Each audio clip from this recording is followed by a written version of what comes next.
పితా పుత్ర పవిత్ర ఆత్మనామమున ఆమేన్. ప్రియ స్నేహితులారా, మీ అందరికీ దేవుని యొక్క ఆశీస్సులను తెలియజేస్తూ మార్చి 9వ తారీఖు సోమవారం ఈనాటి దివ్య బలి పూజ పట్టణాల ధ్యానాంశానికి మిమ్మల్ని అందరినీ కూడా ప్రేమతో ఆహ్వానిస్తూ ఉన్నాను. ఈనాటి మొదటి పట్టణము రాజుల 2వ గ్రంథం 5వ అధ్యాయం 1వ వచనం నుండి 15వ వచనం వరకు. భక్తి కీర్తన 42వ కీర్తన 2-3 వచనములు మరియు 43వ కీర్తన 3-4 వచనములు. లూకాసు సువార్త 4వ అధ్యాయం 24వ వచనం నుండి 30వ వచనం వరకు చదువుకొని ధ్యానించుదాం. ఏ ప్రవక్తయు తన స్వదేశమున గౌరవింపబడని మీతో నిశ్చయముగా పలుకుచున్నాను. వాస్తవమేమనగా ఏలియా కాలమున 3 సంవత్సరముల 6 మాసములు అనావృష్టి వలన దేశమంతటా గొప్ప కరువు వ్యాపించినది. ఆనాడు ఇజ్రాయేలీలలో పెక్కుమంది విధవరాండ్రు ఉండినను సీదోనులోని సరెప్తా గ్రామమున నివసించు విధవరాలి యొద్దకు మాత్రమే ఏలియా పంపబడెను.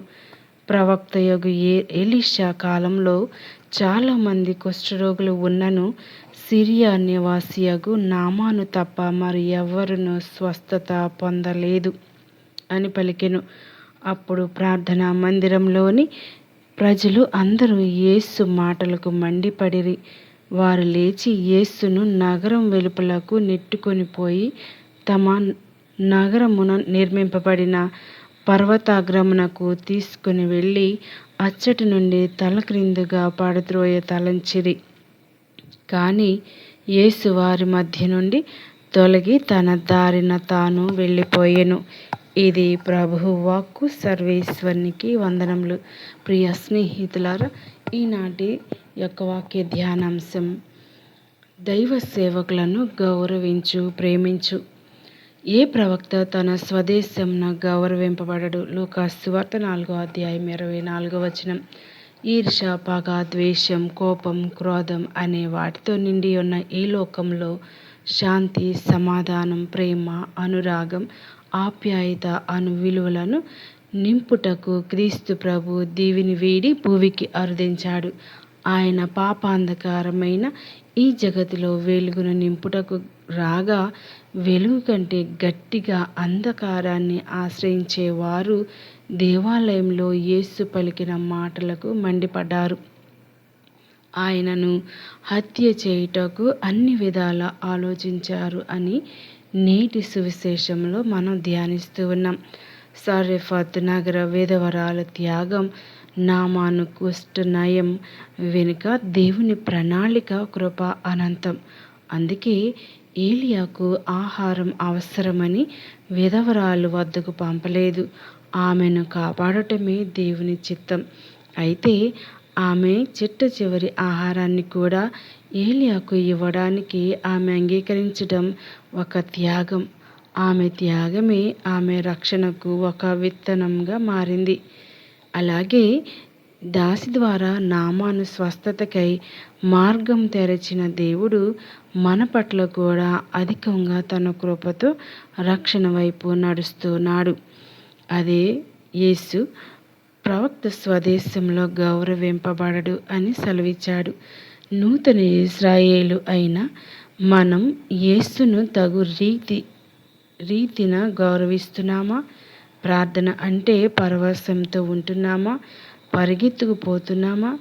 ఈనాడు క్రీస్తు అనుసరించే వారికి, క్రీస్తు అంటే తెలిసిన వారికి ప్రతి ఒక్కరికి కూడా ఆయన దేవుని కుమారుడు అని తెలుసు.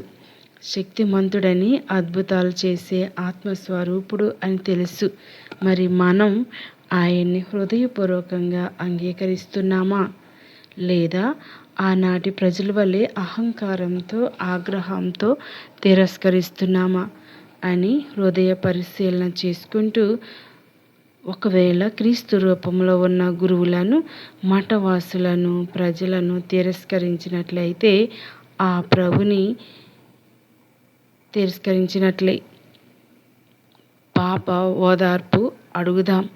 దైవాశీస్సులకై ప్రార్థించుదాం.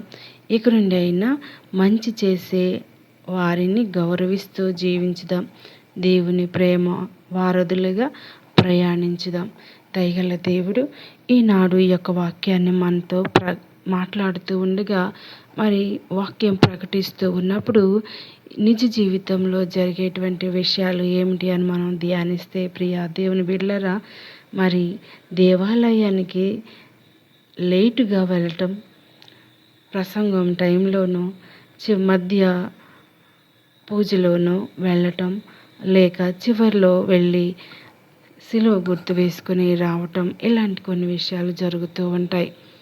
కొన్నిసార్లు ప్రసంగం సమయంలో మనం మీడియాలో అంటే మొబైల్స్లో వాడటం కానీ, చిరాగ్గా ఉండటం కానీ, వినటానికి ఇష్టం లేక దేవాలయం బయట నిలబడటం కానీ, ఇలాంటివి చాలామంది చేస్తూ ఉంటారు. మరి దయగల దేవుడు ఈనాడు మనతో ముచ్చటిస్తున్నటువంటి విషయం ఏమిటి అంటే, ప్రవక్త అంటే గురువులు మరి సంఘ కాపరులు బోధిస్తూ ఉన్నప్పుడు దేవుడే స్వయాన మనతో మాట్లాడుతున్నాడు అనేటువంటి విషయాన్ని మనం గ్రహించాలి. ఆయన బోధిస్తున్న వాక్యం పట్ల మనం గౌరవించాలి. ఆ వాక్యాన్ని విని అనుసరించడానికి ప్రయత్నించాలి. అదేవిధంగా బైబిల్లో ప్రతి వాక్యం